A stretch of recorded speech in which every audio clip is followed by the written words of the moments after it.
السلام عليكم ورحمة الله وبركاته. بسم الله والحمد لله والصلاة والسلام على رسول الله. دي ميزانية فراخيات، فاحنا هي شغالة بالحجاير. طبعا كل الناس اللي عارفاها كل يومين عايزة حجارتين، فنستخدمه بقى. الادابتور ده شغالة اللي عايز شغالة 24 ساعة، شغال 3 فولت واحدة امبير. عايز شغالة مباشرة على الكهرباء، لا نستخدمه بينا زي كده انتية عشان تخش فين في الادابتور هنا.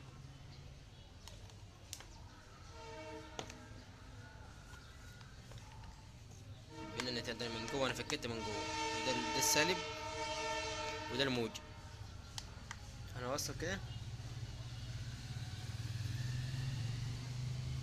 زي ما انا موصل من جوه، السالب هنا والموجب هنا، والبنة ده تخش في الادابتور اللي هو 3 فولت او 1 امبير او 2 امبير، اللي هو ده علبته بالشكل ده كده.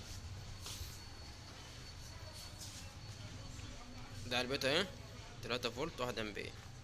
تمام. في الادابتور في الكهرباء اهو. طبعا انا طولت السلك، عايز طول براحتك، كم طوله خالص. يا جماعه وصلنا اهي، مفيش حريره، شغاله اهي.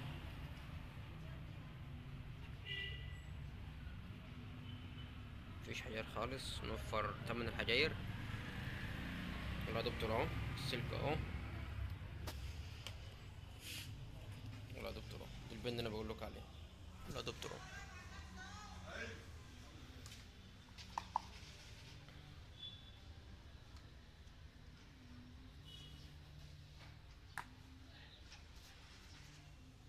السلام عليكم ورحمه الله وبركاته.